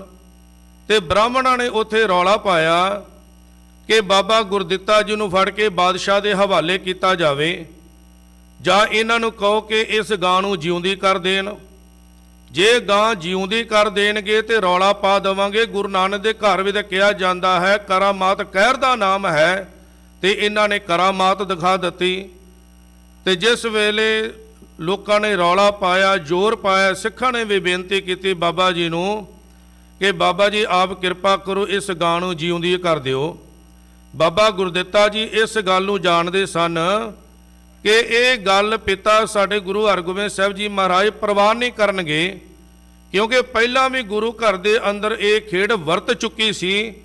ਜਿਸ ਵੇਲੇ ਬਾਬਾ ਅਟਲ ਰਾਏ ਜੀ ਨੇ ਆਪਣੇ ਮੋਹਨ ਸਾਥੀ ਦੇ ਗਲੇ ਖੁੰਡੀ ਪਾ ਕੇ ਉਹਨੂੰ ਮਰੇ ਹੋਣੀ ਜਿਉਂਦਾ ਕਰ ਦਿੱਤਾ ਸੀ, ਤੇ ਗੁਰੂ ਹਰਗੋਬਿੰਦ ਸਾਹਿਬ ਜੀ ਮਹਾਰਾਜ ਨੇ ਕਿਹਾ ਸੀ, ਬੇਟਾ ਇੱਕ ਮਿਆਨ ਦੇ ਅੰਦਰ ਦੋ ਤਲਵਾਰਾਂ ਨਹੀਂ ਰਹਿ ਸਕਦੀਆਂ, ਜਾਂ ਤੇ ਸੰਸਾਰ ਤੇ ਤੁਸੀਂ ਰਹੋ ਜਾਂ ਅਸੀਂ ਰਵਾਂਗੇ। ਤੇ ਬਾਬਾ ਅਟਲ ਰਾਏ ਜੀ ਨੇ ਬੀਬੀ ਕੌਲ ਸਰ ਜਿਹੜਾ ਗੁਰਦੁਆਰਾ ਹੈ ਮਾਤਾ ਬੀਬੀ ਕੌਲਾ ਜੀ ਦਾ, ਉਸ ਸਥਾਨ ਤੇ ਜਾ ਕੇ ਸਵਾਸ ਤਿਆਗ ਦਿੱਤੇ ਸਨ। ਬਾਬਾ ਗੁਰਦਿੱਤਾ ਜੀ ਜਾਣਦੇ ਸਨ, ਲੇਕਿਨ ਸੰਗਤਾਂ ਦੇ ਬਾਰ-ਬਾਰ ਬੇਨਤੀ ਕਰਨ ਤੇ ਬਾਬਾ ਗੁਰਦਿੱਤਾ ਜੀ ਨੇ ਮਰੀ ਹੋਈ ਗਾਂ ਜਿਉਂਦੀ ਕਰ ਦਿੱਤੀ। ਗੱਲ ਗੁਰੂ ਹਰਗੋਬਿੰਦ ਸਾਹਿਬ ਜੀ ਮਹਾਰਾਜ ਤੱਕ ਪਹੁੰਚੀ। ਸਿੱਖ ਵਡਿਆਈ ਕਰਦੇ ਹਨ, ਲੇਕਿਨ ਗੁਰੂ ਹਰਗੋਬਿੰਦ ਸਾਹਿਬ ਜੀ ਮਹਾਰਾਜ ਕਹਿਣ ਲੱਗੇ ਇਹ ਤਾਂ ਰੱਬ ਦੇ ਸ਼ਰੀਕ ਬਣਨ ਵਾਲੀ ਗੱਲ ਹੈ, ਇਹ ਗੱਲ ਰੱਬ ਨੂੰ ਨਹੀਂ ਭਾਉਂਦੀ, ਕਿਉਂਕਿ ਮਾਰਨਾ ਤੇ ਜਿਉਣਾ ਪ੍ਰਮਾਤਮਾ ਦੇ ਹੱਥ ਵਿੱਚ ਹੈ। ਇਸੇ ਵਾਸਤੇ ਬਾਬਾ ਗੁਰਦਿੱਤਾ ਜੀ ਨੂੰ ਕਿ ਉਹੀ ਬਚਨ ਸਤਿਗੁਰ ਨੇ ਦੁਹਰਾਏ ਕਿ ਜਾਂ ਤੁਸੀਂ ਸੰਸਾਰ ਤੇ ਰਹੋ ਜਾਂ ਅਸੀਂ ਰਹਿੰਦੇ ਹਾਂ। ਤੇ ਬਾਬਾ ਗੁਰਦਿੱਤਾ ਜੀ ਨੇ ਉੱਚੀ ਜਗ੍ਹਾ ਉੱਤੇ ਜਾ ਕੇ ਆਪਣੇ ਸਰੀਰ ਉੱਤੇ ਕੱਪੜਾ ਲਿਆ ਤੇ ਜਿਹੜੇ ਸਵਾਸ ਸਨ ਉਹ ਤਿਆਗ ਦਿੱਤੇ ਹਨ। ਉੱਥੇ ਗੁਰਦੁਆਰਾ ਬਾਬਾ ਗੁਰਦਿੱਤਾ ਜੀ ਦਾ ਬਣਿਆ ਹੋਇਆ ਪਹਾੜੀ ਦੇ ਉੱਤੇ, ਬਹੁਤ ਉੱਚੀ ਉਹਦੀ ਉਚਾਈ ਹੈ। ਗੁਰੂ ਹਰਗੋਬਿੰਦ ਸਾਹਿਬ ਜੀ ਮਹਾਰਾਜ ਨੂੰ ਪਤਾ ਲੱਗਾ, ਸਾਰੀ ਅੰਤਮ ਸੰਸਕਾਰ ਦੀ ਕਿਰਿਆ ਗੁਰੂ ਹਰਗੋਬਿੰਦ ਸਾਹਿਬ ਆਪਣੇ ਹੱਥੀਂ ਨਿਭਾਈ। ਬਾਬਾ ਧੀਰ ਮਾਲੂ ਉਸ ਵੇਲੇ ਸੁਨੇਹਾ ਭੇਜਿਆ ਗਿਆ, ਤੁਹਾਡੇ ਪਿਤਾ ਜੀ ਚੜ੍ਹਾਈ ਕਰ ਗਏ ਹਨ, ਤੁਸੀਂ ਆਓ, ਉਹਨਾਂ ਦੀ ਜਿਹੜੀ ਅੰਤਮ ਰਸਮਾਂ ਹਨ ਸੰਸਕਾਰ ਤੁਸੀਂ ਆਪਣੇ ਹੱਥੀਂ ਕਰੋ। ਲੇਕਿਨ ਬਾਬਾ ਧੀਰ ਮਲ ਦੇ ਮਨ ਅੰਦਰ ਗੁਰੂ ਘਰ ਪ੍ਰਤੀ ਜਿਹੜੀ ਈਰਖਾ ਹੈ ਉਹ ਦਿਨੋਂ ਦਿਨ ਵੱਧਦੀ ਜਾ ਰਹੀ ਸੀ। ਉਸ ਵੇਲੇ ਬਾਬਾ ਧੀਰ ਮਲ ਦੀ ਉਮਰ ਲਗਭਗ 12 ਸਾਲ ਦੀ ਹੈ। ਤੇ ਇਸ ਵਾਸਤੇ ਗੁਰੂ ਹਰਗੋਬਿੰਦ ਸਾਹਿਬ ਜੀ ਮਹਾਰਾਜ ਨੇ ਫਿਰ ਆਪਣੇ ਪੋਤਰੇ ਗੁਰੂ ਹਾਰੇ ਪਾਤਸ਼ਾਹ ਜੀ ਮਹਾਰਾਜ ਆਪਣੇ ਨਾਲ ਲੈ ਕੇ ਜਿਹੜੀ ਸਾਰੀ ਹੀ ਅੰਤਮ ਸੰਸਕਾਰ ਦੀ ਕਿਰਿਆ ਉਹ ਸਤਿਗੁਰੂ ਜੀ ਨੇ ਆਪ ਨਿਭਾਈ। ਗੁਰੂ ਹਰਗੋਬਿੰਦ ਸਾਹਿਬ ਜੀ ਮਹਾਰਾਜ ਨੇ ਗੁਰੂ ਹਾਰੇ ਪਾਤਸ਼ਾਹ ਜੀ ਮਹਾਰਾਜ ਨੂੰ ਆਪਣੀ ਦੇਖ ਰੇਖ ਸਤਿਗੁਰੂ ਨੇ ਉਹਨਾਂ ਦੀ ਪਾਲਣਾ ਕਰਨੀ ਸ਼ੁਰੂ ਕੀਤੀ। ਔਰ ਦਾਦੇ ਪੋਤੇ ਦਾ ਇੰਨਾ ਕੋ ਪਿਆਰ ਹੈ ਕਿ ਜਿੱਥੇ ਗੁਰੂ ਹਰਗੋਬਿੰਦ ਸਾਹਿਬ ਜੀ ਮਹਾਰਾਜ ਜਾਂਦੇ ਹਨ, ਗੁਰੂ ਹਾਰੇ ਪਾਤਸ਼ਾਹ ਜੀ ਮਹਾਰਾਜ ਉਹਨਾਂ ਦੇ ਨਾਲ ਨਾਲ ਹੀ ਜਾਂਦੇ ਹਨ। ਉਮਰ ਉਹਨਾਂ ਦੀ 8 ਸਾਲ ਦੀ 1630 ਦੇ ਅੰਦਰ ਸਤਿਗੁਰ ਦਾ ਪ੍ਰਕਾਸ਼ ਹੁੰਦਾ ਹੈ ਤੇ 1638 ਦੇ ਅੰਦਰ ਬਾਬਾ ਗੁਰਦਿੱਤਾ ਜੀ ਸੰਸਾਰ ਤੋਂ ਚਲਾਣਾ ਕਰਦੇ ਹਨ। ਗੁਰੂ ਹਰਗੋਬਿੰਦ ਸਾਹਿਬ ਜੀ ਮਹਾਰਾਜ ਜਾਣਦੇ ਹਨ ਆਉਣ ਵਾਲੇ ਦਿਨਾਂ ਦੇ ਅੰਦਰ ਇਹ ਗੁਰਗੱਦੀ ਦੀ ਜ਼ਿੰਮੇਵਾਰੀ ਸੰਭਾਲਣਗੇ। ਇਸ ਵਾਸਤੇ ਗੁਰੂ ਹਰਗੋਬਿੰਦ ਸਾਹਿਬ ਜੀ ਮਹਾਰਾਜ ਜੇ ਦੀਵਾਨ ਅੰਦਰ ਜਾਂਦੇ ਤਾਂ ਆਪਣੇ ਪੋਤਰੇ ਨਾਲ ਬਿਠਾਉਂਦੇ। ਜੇ ਸਤਿਗੁਰ ਜੀ ਗੁਰਬਾਣੀ ਦਾ ਪ੍ਰਚਾਰ ਕਰਦੇ, ਗੁਰ ਸ਼ਬਦ ਵਿਚਾਰ ਕਰਦੇ ਤੇ ਉਹਨਾਂ ਗੱਲਾਂ ਦਾ ਅਸਰ ਜਿਹੜਾ ਹੈ ਉਹ ਗੁਰੂ ਹਰਿ ਪਾਤਸ਼ਾਹ ਜੀ ਮਹਾਰਾਜ ਦੇ ਮਨਾਂ ਉੱਤੇ ਡੂੰਘਾ ਹੋ ਰਿਹਾ ਹੈ। ਕਿਉਂਕਿ ਆਪਣੇ ਦਾਦਾ ਪਿਤਾ ਦੇਖਦੇ ਹਨ ਕਿ ਜੀਵਨ ਅੰਦਰ ਪਰਉਪਕਾਰੀ ਉਹਨਾਂ ਦਾ ਜੀਵਨ ਹੈ। ਇੱਕ ਵੇਲੇ ਗੁਰੂ ਹਰਗੋਬਿੰਦ ਸਾਹਿਬ ਜੀ ਮਹਾਰਾਜ ਇੱਕ ਦਿਨ ਵਿਹੜੇ ਅੰਦਰ ਪ੍ਰਸ਼ਾਦਾ ਛਕ ਰਹੇ ਸਨ। ਇਤਿਹਾਸ ਲਿਖਦਾ ਪ੍ਰਿੰਸੀਪਲ ਸਤਬੀਰ ਸਿੰਘ ਨੇ ਇਹ ਗੱਲ ਲਿਖੀ ਹੈ ਕਿ ਗੁਰੂ ਹਰਗੋਬਿੰਦ ਸਾਹਿਬ ਜੀ ਮਹਾਰਾਜ ਨਿੱਕੜੇ ਨਿੱਕੜੇ ਟੁਕੜੇ ਕਰਕੇ ਪੰਛੀਆਂ ਨੂੰ ਪਾਉਂਦੇ ਸਨ। ਬਾੜੇ ਪੰਛੀ ਸਤਿਗੁਰ ਦੇ ਆਲੇ ਦੁਆਲੇ ਇਕੱਠੇ ਹੋ ਜਾਂਦੇ। ਕਹਿੰਦੇ ਜਿਸ ਵੇਲੇ ਲਾਂਗਰੀ ਸਿੰਘ ਪ੍ਰਸ਼ਾਦਾ ਲੈ ਕੇ ਆਇਆ ਤੇ ਇੱਕ ਜਿਹੜਾ ਕਾਂ ਹੈ ਉਹ ਬਾਰ-ਬਾਰ ਗੁਰੂ ਹਰਗੋਬਿੰਦ ਸਾਹਿਬ ਜੀ ਮਹਾਰਾਜ ਦੀ ਥਾਲੀ ਦੇ ਅੰਦਰ ਆ ਕੇ ਚੁੰਝ ਮਾਰਨ ਦੀ ਕੋਸ਼ਿਸ਼ ਕਰਦਾ ਹੈ। ਲਾਂਗਰੀ ਸਿੰਘ ਨੇ ਬਾਰ-ਬਾਰ ਵਰਜਿਆ ਲੇਕਿਨ ਮੁੜਿਆ ਨਹੀਂ ਤੇ ਲਾਂਗਰੀ ਸਿੰਘ ਨੇ ਆਪਣੇ ਹੱਥ ਅੰਦਰ ਮਿੱਟੀ ਦੀ ਢੀਮ ਲੈ ਕੇ ਜ਼ੋਰ ਨਾਲ ਮਾਰੀ। ਉਸ ਕਾਂ ਦੀ ਲੱਤ ਉੱਤੇ ਵੱਜੀ, ਕਾਂ ਉੱਡ ਗਿਆ। ਅਗਲੇ ਦਿਨ ਉਹ ਕਾਂ ਆਇਆ ਤੇ ਲੰਗੜਾਉਂਦਾ ਆ ਰਿਹਾ ਸੀ। ਗੁਰੂ ਹਰਗੋਬਿੰਦ ਸਾਹਿਬ ਜੀ ਮਹਾਰਾਜ ਪੁੱਛਿਆ ਕੱਲ ਕਾਂ ਠੀਕ ਠਾਕ ਸੀ, ਅੱਜ ਇਹਦੀ ਲੱਤ ਇਹ ਲੰਗੜਾਉਂਦਾ ਕਿਉਂ ਹੈ? ਸਿੱਖਾਂ ਨੇ ਦੱਸਿਆ ਸਤਿਗੁਰ ਜੀ ਲਾਂਗਰੀ ਨੇ ਢੀਮ ਮਾਰੀ ਹੈ। ਤੇ ਗੁਰੂ ਹਰਗੋਬਿੰਦ ਸਾਹਿਬ ਜੀ ਮਹਾਰਾਜ ਨੇ ਉਸ ਕਾਂ ਦਾ ਆਪਣੇ ਹੱਥੀਂ ਇਲਾਜ ਕੀਤਾ। ਇਹ ਸਾਰੀਆਂ ਗੱਲਾਂ ਗੁਰੂ ਹਰਿ ਪਾਤਸ਼ਾਹ ਜੀ ਮਹਾਰਾਜ ਨਿਤਰਾਂ ਵੇਖਦੇ ਹਨ। ਡੂੰਘਾ ਪ੍ਰਭਾਵ ਉਹਨਾਂ ਉੱਤੇ ਪੈ ਰਿਹਾ ਹੈ। ਜੇ ਗੁਰੂ ਹਰਗੋਬਿੰਦ ਸਾਹਿਬ ਜੀ ਮਹਾਰਾਜ ਬਾਗ ਅੰਦਰ ਟਹਿਲਣ ਵਾਸਤੇ ਗਏ, ਬੇਮੌਸਮੀ ਜਿਹੜਾ ਫੁੱਲ ਖਿੜਿਆ, ਬਹੁਤ ਸੋਹਣਾ ਫੁੱਲ, ਗੁਰੂ ਹਰਿ ਪਾਤਸ਼ਾਹ ਜੀ ਮਹਾਰਾਜ ਦੇ ਚੋਲੇ ਨਾਲ ਅੜ ਕੇ ਟੁੱਟ ਗਿਆ, ਪੰਖੜੀਆਂ ਖਿਲਰ ਗਈਆਂ। ਤੇ ਗੁਰੂ ਹਰਗੋਬਿੰਦ ਸਾਹਿਬ ਜੀ ਮਹਾਰਾਜ ਨੇ ਪੁੱਛਣਾ ਕੀਤਾ, ਬੇਟਾ ਕਿ ਇਹ ਫੁੱਲ ਜਿਹੜਾ ਹੈ ਇਹ ਕਿੱਦਾਂ ਟੁੱਟਾ? ਕਹਿਣ ਲੱਗੇ ਪਿਤਾ ਜੀ ਚੋਲੇ ਨਾਲ ਅੜ ਕੇ ਟੁੱਟ ਕੇ ਡਿੱਗ ਪਿਆ। ਤੇ ਗੁਰੂ ਹਰਗੋਬਿੰਦ ਸਾਹਿਬ ਜੀ ਮਹਾਰਾਜ ਕਹਿਣ ਲੱਗੇ ਬੇਟਾ ਜਿੰਨਾ ਖੁੱਲਾ ਚੋਲਾ ਪਾਇਆ ਹੋਵੇ ਉਹਨਾਂ ਸੰਕੋਚ ਕੇ ਚੱਲਣਾ ਚਾਹੀਦਾ ਹੈ। ਜਿਵੇਂ ਜ਼ਿੰਮੇਵਾਰੀ ਵੱਡੀ ਹੋਵੇ ਉਸ ਜ਼ਿੰਮੇਵਾਰੀ ਨੂੰ ਸਮਝਣਾ ਚਾਹੀਦਾ ਹੈ। ਔਰ ਗੁਰੂ ਹਰਿ ਪਾਤਸ਼ਾਹ ਜੀ ਮਹਾਰਾਜ ਨੇ ਇਹ ਸਤਿਗੁਰ ਦੇ ਪਾਵਨ ਬਚਨ ਸਾਰੀ ਜ਼ਿੰਦਗੀ ਆਪਣੇ ਉਹਨਾਂ ਨੇ ਪੱਲੇ ਨਾਲ ਬੰਨ੍ਹ ਕੇ ਰੱਖੇ ਹਨ। 1644 ਦੇ ਅੰਦਰ ਗੁਰੂ ਹਰਗੋਬਿੰਦ ਸਾਹਿਬ ਜੀ ਮਹਾਰਾਜ ਜੋਤੀ ਜੋਤ ਸਮਾਉਂਦੇ ਹਨ। ਧੰਨ ਗੁਰੂ ਹਰਿ ਪਾਤਸ਼ਾਹ ਜੀ ਮਹਾਰਾਜ ਨੇ ਗੁਰਤਾ ਗੱਦੀ ਦਿੱਤੀ ਹੈ। ਗੁਰੂ ਹਰਗੋਬਿੰਦ ਸਾਹਿਬ ਜੀ ਮਹਾਰਾਜ ਦੇ ਕੋਲ ਤਿੰਨੇ ਪੁੱਤਰ ਹਨ, ਬਾਬਾ ਅਣੀ ਰਾਏ ਜੀ, ਬਾਬਾ ਸੂਰਜਮਲ, ਧੰਨ ਗੁਰੂ ਤੇਗ ਬਹਾਦਰ ਸਾਹਿਬ ਜੀ ਮਹਾਰਾਜ। ਪੁੱਤਰਾਂ ਨੂੰ ਹੁਕਮ ਕੀਤਾ ਕਿ ਗੁਰੂ ਨਾਨਕ ਦੀ ਜੋਤ ਹੁਣ ਗੁਰੂ ਹਰਿ ਪਾਤਸ਼ਾਹ ਜੀ ਦੇ ਅੰਦਰ ਹੈ। ਗੁਰੂ ਹਰਗੋਬਿੰਦ ਸਾਹਿਬ ਜੀ ਮਹਾਰਾਜ ਜੋ ਗੁਰੂ ਘਰ ਦੀ ਮਰਿਆਦਾ ਨਿਭਾਇਆ, ਗੁਰੂ ਹਰਿ ਪਾਤਸ਼ਾਹ ਜੀ ਮਹਾਰਾਜ ਦੇ ਚਰਨਾਂ ਤੇ ਆ ਮੱਥਾ ਟੇਕਿਆ, 5 ਪੈਸੇ ਨਾਰੇ ਰੱਖੇ, ਫਿਰ ਭਾਈ ਭਾਨਾ ਜੀ ਨੇ ਕੇਸਰ ਦਾ ਤਿਲਕ ਲਗਾਇਆ ਤੇ ਗੁਰੂ ਹਰਗੋਬਿੰਦ ਸਾਹਿਬ ਜੀ ਮਹਾਰਾਜ ਨੇ ਸਾਰੀਆਂ ਸੰਗਤਾਂ ਨੂੰ ਕਿਹਾ ਅੱਜ ਤੋਂ ਬਾਅਦ ਗੁਰੂ ਨਾਨਕ ਦੀ ਜੋਤ ਜਿਹੜੀ ਹੈ ਉਹ ਗੁਰੂ ਹਰਿ ਪਾਤਸ਼ਾਹ ਜੀ ਮਹਾਰਾਜ ਦੇ ਅੰਦਰ ਵਰਤੇਗੀ। ਸਿੱਖਾਂ ਨੇ ਗੁਰੂ ਦਾ ਬਚਨ ਮੰਨ ਕੇ 7 ਵਚਨ ਕਹਿ ਕੇ ਸਤਿਗੁਰ ਨੇ ਜੋ ਬਚਨ ਕੀਤੇ ਗੁਰੂ ਹਰਿ ਪਾਤਸ਼ਾਹ ਜੀ ਮਹਾਰਾਜ ਦੇ ਚਰਨਾਂ ਤੇ ਮੱਥਾ ਟੇਕ ਦਿੱਤਾ। 1 ਹਫ਼ਤੇ ਬਾਅਦ ਗੁਰੂ ਹਰਗੋਬਿੰਦ ਸਾਹਿਬ ਜੀ ਮਹਾਰਾਜ ਨੇ ਆਪਣਾ ਸਰੀਰ ਤਿਆਗਿਆ। 1 ਹਫ਼ਤਾ ਸਤਿਗੁਰੂ ਨਿਰੰਕਾਰ ਪਰਮਾਤਮਾ ਦੀ ਬੰਦਗੀ ਅੰਦਰ ਲੀਨ ਰਹੇ। ਗੁਰੂ ਹਰਿ ਪਾਤਸ਼ਾਹ ਜੀ ਮਹਾਰਾਜ ਦੇ ਸੁਰ ਤੇ ਗੁਰਤਾ ਗੱਦੀ ਦੀ ਜ਼ਿੰਮੇਵਾਰੀ ਆਈ। ਗੁਰੂ ਹਰਗੋਬਿੰਦ ਸਾਹਿਬ ਜੀ ਮਹਾਰਾਜ ਬਚਨ ਕਰਕੇ ਗਏ ਸਨ ਕਿ ਤੁਸਾਂ ਨੇ ਆਪਣੇ ਨਾਲ 2200 ਘੋੜ ਸਵਾਰ ਤਿਆਰ ਰੱਖਣਾ ਹੈ, ਲੇਕਿਨ ਤੁਹਾਨੂੰ ਕੋਈ ਜੰਗ ਕਰਨ ਦੀ ਲੋੜ ਨਹੀਂ ਪਵੇਗੀ, ਲੇਕਿਨ ਸ਼ਸਤਰਧਾਰੀ ਹੋ ਕੇ ਰਹਿਣਾ ਹੈ। ਗੁਰੂ ਹਰਗੋਬਿੰਦ ਸਾਹਿਬ ਜੀ ਮਹਾਰਾਜ ਤੋਂ ਬਾਅਦ ਜਿੰਨੇ ਗੁਰੂ ਸਾਹਿਬਾਨ ਹੋਏ ਸਾਰੇ ਸ਼ਸਤਰਧਾਰੀ ਹੋਏ ਹਨ। ਗੁਰੂ ਹਰਿ ਪਾਤਸ਼ਾਹ ਜੀ ਮਹਾਰਾਜ ਆਪਣੇ ਕੋਲ ਵੱਡੀ ਕਿਰਪਾਨ ਰੱਖਦੇ ਸਨ। ਧੰਨ ਗੁਰੂ ਹਰਕ੍ਰਿਸ਼ਨ ਸਾਹਿਬ ਜੀ ਮਹਾਰਾਜ ਛੋਟੀ ਉਮਰ 8 ਸਾਲ ਦੀ ਉਮਰ ਅੰਦਰ ਸਤਿਗੁਰ ਜੀ ਜੋਤੀ ਜੋਤ ਸਮਾਏ, ਉਹਨਾਂ ਕੋਲ ਵੀ ਛੋਟੀ ਸ੍ਰੀ ਸਾਹਿਬ ਸੀ। ਧੰਨ ਗੁਰੂ ਤੇਗ ਬਹਾਦਰ ਸਾਹਿਬ ਜੀ ਮਹਾਰਾਜ ਵੀ ਆਪਣੇ ਕੋਲ ਸ੍ਰੀ ਸਾਹਿਬ ਰੱਖਦੇ ਸਨ। ਗੁਰੂ ਹਰਗੋਬਿੰਦ ਸਾਹਿਬ ਜੀ ਮਹਾਰਾਜ ਨੇ ਬਚਨ ਕੀਤੇ ਸਨ ਕਿ ਤੁਸੀਂ ਸ਼ਸਤਰ ਦਾ ਵਿਸਾਹ ਨਹੀਂ ਖਾਣਾ ਹੈ। ਤੇ ਗੁਰੂ ਹਰਿ ਪਾਤਸ਼ਾਹ ਜੀ ਮਹਾਰਾਜ ਜਿੱਥੇ ਜੰਗਲ ਅੰਦਰ ਜਾਂਦੇ ਸ਼ਿਕਾਰ ਖੇਡਦੇ ਹਨ, ਲੇਕਿਨ ਕੋਸ਼ਿਸ਼ ਹੁੰਦੀ ਸ਼ਿਕਾਰ ਨੂੰ ਮਾਰਦੇ ਨਹੀਂ। ਜ਼ਖਮੀ ਹਾਲਤ ਅੰਦਰ ਫੜ ਲੈਂਦੇ ਜਾਂ ਜਿਉਂਦੇ ਫੜ ਕੇ ਉਹਨਾਂ ਨੇ ਇੱਕ ਚਿੜੀਆ ਘਰ ਬਣਾਇਆ, ਉੱਥੇ ਲਿਆ ਕੇ ਛੱਡ ਦਿੰਦੇ ਹਨ। ਔਰ ਧੰਨ ਗੁਰੂ ਹਰਿ ਪਾਤਸ਼ਾਹ ਜੀ ਮਹਾਰਾਜ ਵਾਤਾਵਰਨ ਦੇ ਇੰਨੇ ਕੋ ਪ੍ਰੇਮੀ ਹਨ। ਇਤਿਹਾਸ ਲਿਖਦਾ ਕੀਰਤਪੁਰ ਸਾਹਿਬ ਦੀ ਪਾਵਨ ਨਗਰੀ ਦੇ ਅੰਦਰ 52 ਬਾਗ ਗੁਰੂ ਹਾਰੇ ਪਾਤਸ਼ਾਹ ਜੀ ਮਹਾਰਾਜ ਨੇ ਲਗਵਾਏ ਸਨ। ਅੱਜ ਤਾਂ ਹੀ ਜਦੋਂ ਸਤਿਗੁਰੂ ਗੁਰੂ ਹਾਰੇ ਪਾਤਸ਼ਾਹ ਜੀ ਮਹਾਰਾਜ ਦਾ ਪ੍ਰਕਾਸ਼ ਦਿਹਾੜਾ ਆਉਂਦਾ ਹੈ, ਇਹਨੂੰ ਵਾਤਾਵਰਣ ਦਿਵਸ ਦੇ ਨਾਲ ਯਾਦ ਕੀਤਾ ਜਾਂਦਾ ਹੈ। ਔਰ ਕਈ ਜਗ੍ਹਾ ਦੇ ਉੱਤੇ ਜਿਹੜੇ ਦਰਖਤ ਪੌਦੇ ਹਨ, ਉਹਨੇ ਜਿਹੜੇ ਪ੍ਰਸ਼ਾਦ ਰੂਪ ਅੰਦਰ ਵੀ ਦਿੱਤੇ ਜਾਂਦੇ ਹਨ। ਭਾਈ ਵੱਧ ਤੋਂ ਵੱਧ ਰੁੱਖ ਲਗਾਓ, ਕਿਉਂਕਿ ਸਿਆਣੇ ਕਹਿੰਦੇ ਇੱਕ ਰੁੱਖ ਤੇ 100 ਸੁੱਖ। ਲੇਕਿਨ ਜੋ ਅੱਜ ਇੰਡੀਆ ਦੀ ਹਾਲਤ ਹੈ, ਪੰਜਾਬ ਦੀ ਹਾਲਤ ਹੈ, ਕੋਈ ਰੁੱਖ ਨਹੀਂ ਰਹਿਣ ਦਿੱਤਾ, ਤਾਂ ਤੇ ਇੰਨੇ ਦੁੱਖ ਸਾਡੇ ਉੱਤੇ ਆ ਰਹੇ ਹਨ। ਪਿਛਲੇ ਦਿਨਾਂ ਅੰਦਰ ਅਸੀਂ ਦੇਖਿਆ ਆਕਸੀਜਨ ਦੀ ਕਿੰਨੀ ਘਾਟ ਹੋਈ। ਹਜ਼ਾਰਾਂ ਲੱਖਾਂ ਰੁਪਏ ਬੰਦਾ ਖਰਚ ਕੇ ਇੱਕ ਸਾਹ ਵਾਸਤੇ ਤਰਸਦਾ ਹੋਇਆ ਦੇਖਿਆ। ਗੁਰੂ ਹਾਰੇ ਪਾਤਸ਼ਾਹ ਜੀ ਮਹਾਰਾਜ ਕਹਿਣ ਲੱਗੇ, ਜਿੰਨਾ ਜ਼ਿਆਦਾ ਰੁੱਖ ਹੋਵੇਗਾ, ਵਾਤਾਵਰਨ ਸਾਫ਼ ਹੋਵੇਗਾ, ਮਨੁੱਖ ਦੀ ਜ਼ਿੰਦਗੀ ਓਨੀ ਹੀ ਸੁਖੈਨ ਹੋਵੇਗੀ। ਧੰਨ ਗੁਰੂ ਹਾਰੇ ਪਾਤਸ਼ਾਹ ਜੀ ਮਹਾਰਾਜ ਦੇ ਚਰਨਾਂ ਅੰਦਰ ਦਾਰਾ ਸ਼ਕੋ ਆਉਂਦਾ ਹੈ, ਕਿਉਂਕਿ ਉਹ ਫਕੀਰ ਹੈ, ਰੱਬ ਦੇ ਪਿਆਰ ਵਾਲਾ। ਗੁਰੂ ਹਾਰੇ ਪਾਤਸ਼ਾਹ ਜੀ ਮਹਾਰਾਜ ਦੇ ਕੋਲ ਬੜਾ ਲੰਮਾ ਸਮਾਂ ਬੈਠ ਕੇ ਜਾਂਦਾ ਹੈ। ਔਰੰਗਜ਼ੇਬ ਦੀ ਨੀਅਤ ਖਰਾਬ ਹੋਈ, ਸ਼ੇਰ ਦੀ ਮੁੱਛ ਦਾ ਵਾਲ ਜਿਹੜਾ ਹੈ ਦਾਰਾ ਸ਼ਕੋ ਨੂੰ ਖਵਾ ਦਿੱਤਾ। ਦਾਰਾ ਸ਼ਕੋ ਬਿਮਾਰ ਹੋਇਆ। ਸ਼ਾਹਜਹਾਨ ਜਿਹੜਾ ਹੈ ਉਹਨੂੰ ਹਕੀਮਾਂ ਨੇ ਦੱਸਿਆ ਕਿ ਅਗਰ ਆ ਜਿਹੜੇ ਇੱਕ ਹਰੜ ਤੇ ਲੌਂਗ ਇੱਕੋ ਤੋਲ ਦੇ ਜੇ ਕਿਤੇ ਮਿਲ ਜਾਣ ਤੇ ਦਾਰਾ ਸ਼ਕੋ ਠੀਕ ਹੋ ਸਕਦਾ ਹੈ। ਲੇਕਿਨ ਪਤਾ ਲੱਗਾ ਕਿੱਥੋਂ ਮਿਲੇਗਾ। ਸਾਰਿਆਂ ਦੱਸਿਆ ਕਿ ਗੁਰੂ ਹਾਰੇ ਪਾਤਸ਼ਾਹ ਜੀ ਮਹਾਰਾਜ ਇੱਕ ਦਵਾਖਾਨਾ ਖੋਲਿਆ ਹੈ ਬਹੁਤ ਵੱਡਾ। ਜਿੰਨੀਆਂ ਕੀਮਤੀ ਚੀਜ਼ਾਂ ਹਨ ਸਾਰੀਆਂ ਸਤਿਗੁਰ ਦੇ ਕੋਲ ਹਨ। ਲੇਕਿਨ ਸ਼ਾਹਜਹਾਂ ਕਹਿੰਦਾ, ਮੈਂ ਤੇ ਗੁਰੂ ਹਰਗੋਬਿੰਦ ਸਾਹਿਬ ਜੀ ਮਹਾਰਾਜ ਦੇ ਨਾਲ, ਉਹਨਾਂ ਦਾਦੇ ਦੇ ਨਾਲ 4 ਜੰਗਾਂ ਕੀਤੀਆਂ ਹਨ, ਮੈਂ ਕਿਹੜਾ ਮੂੰਹ ਲੈ ਕੇ ਗੁਰੂ ਘਰ ਦੇ ਅੰਦਰ ਜਾਵਾਂ। ਤੇ ਸਿਆਣੇ ਦੱਸਿਆ ਕਹਿਣ ਲੱਗੇ, ਸਤਿਗੁਰੂ ਨਿਰਵੈਰ ਹਨ, ਕਿਸੇ ਨਾਲ ਵੈਰ ਭਾਵਨਾ ਨਹੀਂ ਰੱਖਦੇ। ਇਸ ਵਕਤ ਬਾਣੀ ਦੇ ਵਚਨ ਹਨ ਕਿ ਸਤਿਗੁਰੂ ਅੰਦਰੋਂ ਨਿਰਵੈਰ ਹੈ, ਗੁਰੂ ਕਿਸੇ ਨਾਲ ਕੋਈ ਵੈਰ ਭਾਵਨਾ ਨਹੀਂ ਰੱਖਦਾ।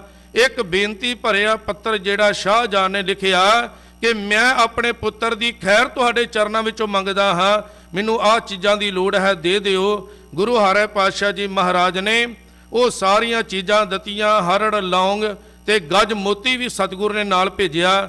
ਦਾਰਾ ਸ਼ਕੋ ਠੀਕ ਹੋਇਆ। ਗੁਰੂ ਚਰਨਾਂ ਦੇ ਅੰਦਰ ਆ ਕੇ ਉਹਨੇ ਸ਼ੁਕਰਾਨਾ ਕੀਤਾ। ਜਿਸ ਵੇਲੇ ਭਾਈ ਭਗਤੂ ਜੀ ਦੇ 2 ਪੁੱਤਰ ਭਾਈ ਗੌਰਾ ਜੀ, ਭਾਈ ਜੀਵਨ ਪਰ ਉਪਕਾਰੀ, ਭਾਈ ਗੌਰਾ ਜੀ ਆਪਣੇ ਨਾਲ 400-500 ਜਿਹੜੇ ਸੂਰਮੇ ਰੱਖਦੇ ਸਨ। ਗੁਰੂ ਹਾਰੇ ਪਾਤਸ਼ਾਹ ਜੀ ਮਹਾਰਾਜ ਜਿੱਥੇ ਜਾਂਦੇ ਉਹਨਾਂ ਦੇ ਨਾਲ ਜਾਂਦੇ, ਜਿਹੜੇ ਪਿੰਡ ਜਾਂਦੇ ਸੰਗਤਾਂ ਨੂੰ ਪ੍ਰੇਰ ਕੇ ਗੁਰੂ ਦੀ ਸੇਵਾ ਵਿੱਚ ਲਾ ਦਿੰਦੇ।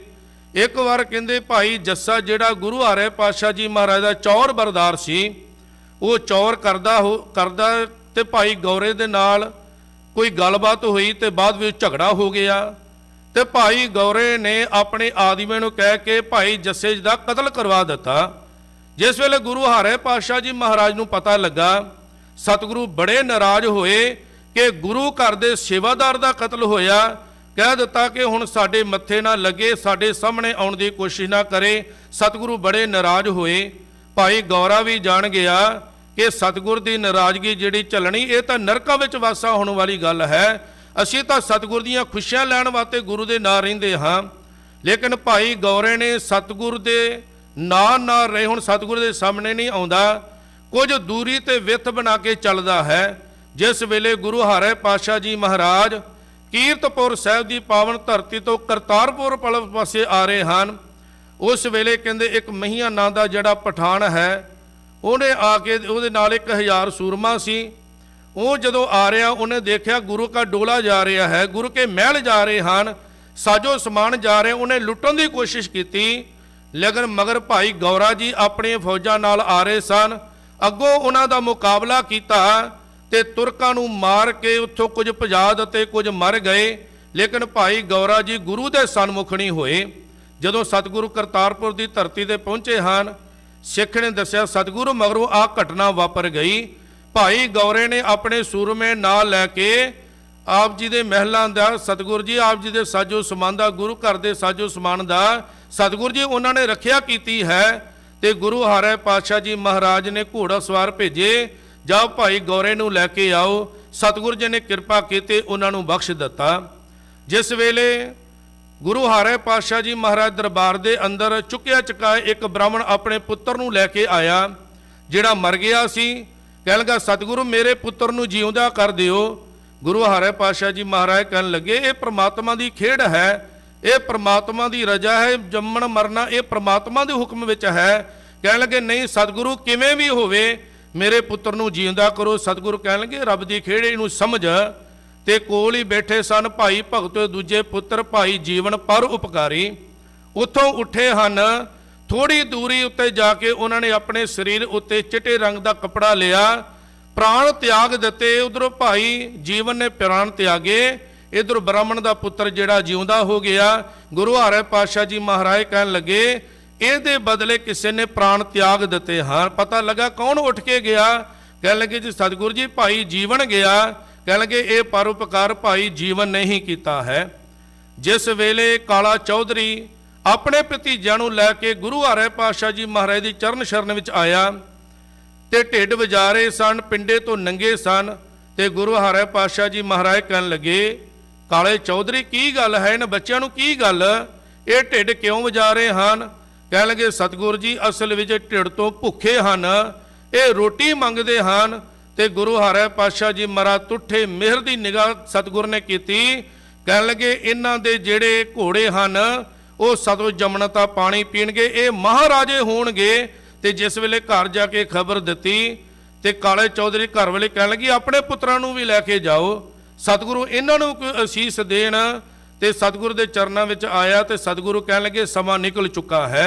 ਉਹਨਾਂ ਦੇ ਭਾਗਾਂ ਵਿੱਚ ਰਾਜ ਭਾਗ ਹੈ ਸਨ, ਮਹਾਰਾਜੇ ਬਣ ਗਏ, ਲੇਕਿਨ ਤੋਟ ਇਹਨਾਂ ਨੂੰ ਵੀ ਕੋਈ ਨਹੀਂ ਆਵੇਗੀ, ਇਹ ਵੀ ਰਜਵਾੜੇ ਹੋਣਗੇ।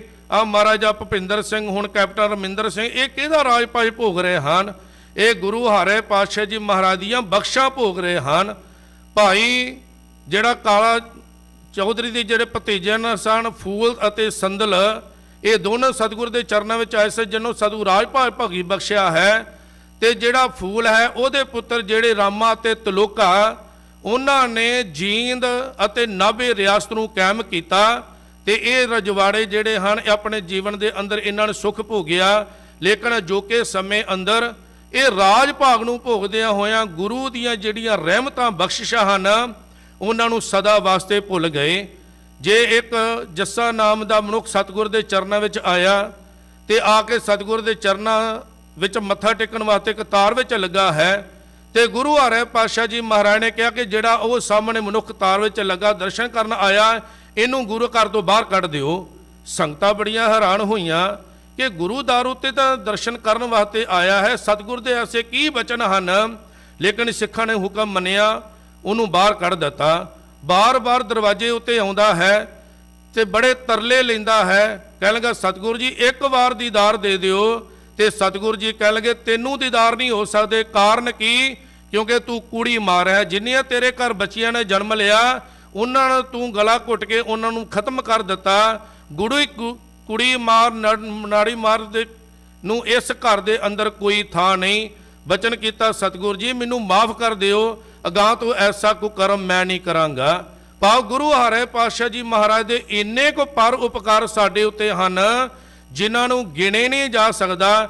ਕੇਵਲ ਇੰਨਾ ਕਿਹਾ ਜਾ ਸਕਦਾ ਤੇਰੇ ਕਵਨ ਕਵਨ ਗੁਣ ਕਹਿ ਕਹਿ ਗਾਵਾਂ, ਤੂੰ ਸਾਹਿਬ ਗੁਣੀ ਨਿਧਾਨਾ, ਤੁਮਰੀ ਮਹਿਮਾ ਬਰਨ ਸਾਕੂ, ਤੂੰ ਠਾਕੁਰ ਊਚ ਭਗਵਾਨਾ। ਗੁਰੂ ਹਰਿ ਪਾਤਸ਼ਾਹ ਜੀ ਮਹਾਰਾਜ ਨੇ ਬਾਣੀ ਬੇਸ਼ ਆਪ ਉਚਾਰ ਨਹੀਂ ਕੀਤੀ, ਲੇਕਿਨ ਬਾਣੀ ਦਾ ਇੰਨਾ ਸਤਿਗੁਰੂ ਸਤਿਕਾਰ ਕਰਦੇ ਹਨ। ਇੱਕ ਦਿਨ ਸਤਿਗੁਰੂ ਚੁਬਾਰੇ ਵਿੱਚ ਬੈਠੇ ਆਰਾਮ ਕਰ ਰਹੇ ਸਨ। ਸੰਗਤਾਂ ਜੋਟੀਆਂ ਬਣਾ ਕੇ ਢੋਲਕੇ ਚਿਮਟਿਆਂ ਦੇ ਨਾਲ ਸ਼ਬਦ ਪੜ੍ਹਦੇ ਆ ਰਹੇ ਸਨ। ਗੁਰੂ ਹਰਿ ਪਾਤਸ਼ਾਹ ਜੀ ਮਹਾਰਾਜ ਦੇ ਕੰਨਾਂ ਅੰਦਰ ਸ਼ਬਦ ਦੀ ਆਵਾਜ਼ ਪਈ।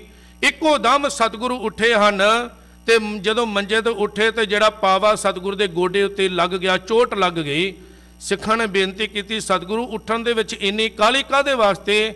ਕਹਿਣ ਲੱਗੇ ਸੰਗਤਾਂ ਗੁਰਬਾਣੀ ਪੜ੍ਹਦੀਆਂ ਆ ਰਹੀਆਂ ਹਨ, ਗੁਰਬਾਣੀ ਦਾ ਸਤਿਕਾਰ ਕਰਨਾ ਸਾਡਾ ਪਹਿਲਾ ਫਰਜ਼ ਹੈ। ਤੇ ਕਹਿਣ ਲੱਗੇ ਸਤਿਗੁਰੂ ਇਹ ਬਾਣੀ ਵੀ ਆਪ ਜੀ ਦੀ ਉਚਾਰਨ ਕੀਤੀ ਹੈ, ਪਹਿਲੇ ਪੰਜਾਂ ਜਾਮਿਆਂ ਦੇ ਅੰਦਰ ਸਤਿਗੁਰੂ ਆਪ ਜੀ ਨੇ ਉਚਾਰਨ ਕੀਤੀ ਹੈ। ਤੇ ਗੁਰੂ ਹਰਿ ਪਾਤਸ਼ਾਹ ਜੀ ਮਹਾਰਾਜ ਕਹਿਣ ਲੱਗੇ ਬੇਸ਼ੱਕ ਅਸੀਂ ਬਾਣੀ ਪਹਿਲੇ ਜਾਮਿਆਂ ਅੰਦਰ ਉਚਾਰਨ ਕੀਤੀ ਹੈ, ਲੇਕਿਨ ਬਾਣੀ ਦਾ ਸਤਿਕਾਰ ਕਰਨਾ ਹਰ ਸਿੱਖ ਦਾ ਫਰਜ਼ ਹੈ। ਜਿਨ ਪੈ ਬਾਣੀ ਅਦਬ ਨ ਧਾਰਾ, ਸੋ ਜਾਣੋ ਨ ਸਿੱਖ ਹਮਾਰਾ।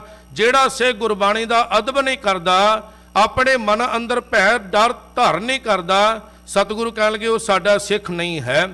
ਜਿਸ ਵੇਲੇ ਬਾਬਾ ਰਾਮ ਰਾਏ ਨੂੰ ਗੁਰੂ ਹਰਿ ਪਾਤਸ਼ਾਹ ਜੀ ਮਹਾਰਾਜ ਨੇ ਭੇਜਿਆ, ਦੋ ਪੁੱਤਰ ਹਨ ਗੁਰੂ ਹਰਿ ਪਾਤਸ਼ਾਹ ਜੀ ਮਹਾਰਾਜ ਦੇ, ਵੱਡਾ ਬਾਬਾ ਰਾਮ ਰਾਏ ਤੇ ਛੋਟਾ ਧੰਨ ਗੁਰੂ ਹਰਗੋਬਿੰਦ ਸਾਹਿਬ ਜੀ ਮਹਾਰਾਜ।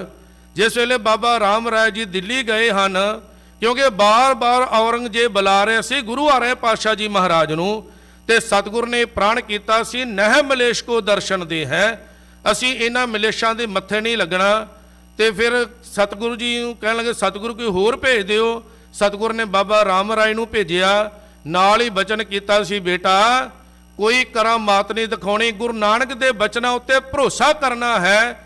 ਜੋ ਵੀ ਔਰੰਗਜ਼ੇਬ ਸਵਾਲ ਕਰੇਗਾ ਗੁਰੂ ਨਾਨਕ ਸਾਹਿਬ ਤੁਹਾਡੀ ਰਸਨਾ ਉੱਤੇ ਬੈਠ ਕੇ ਆਪ ਜਵਾਬ ਦੇਣਗੇ। ਭਰੋਸਾ ਡਲਾਉਣਾ ਨਹੀਂ, ਭਰੋਸਾ ਰੱਖਣਾ, ਕਰਾਮਾਤ ਦੀ ਸਹਾਇਤਾ ਨਹੀਂ ਲੈਣੀ। ਜਿਸ ਵੇਲੇ ਬਾਬਾ ਰਾਮ ਰਾਏ ਜੀ ਪਹੁੰਚੇ ਹਨ, ਇਤਿਹਾਸ ਲਿਖਦਾ ਉਹਨਾਂ ਨੇ ਕਰਾਮਾਤਾਂ ਵੀ ਦਿਖਾਈਆਂ। ਜੋ ਸਵਾਲ ਔਰੰਗਜ਼ੇਬ ਬਾਦਸ਼ਾਹ ਨੇ ਕੀਤਾ, ਬੜੀ ਤਸੱਲੀ ਜਿਹੜੀ ਹੈ ਉਹ ਰਾਮ ਰਾਏ ਨੇ ਔਰੰਗਜ਼ੇਬ ਦੀ ਕਰਵਾ ਦਿੱਤੀ।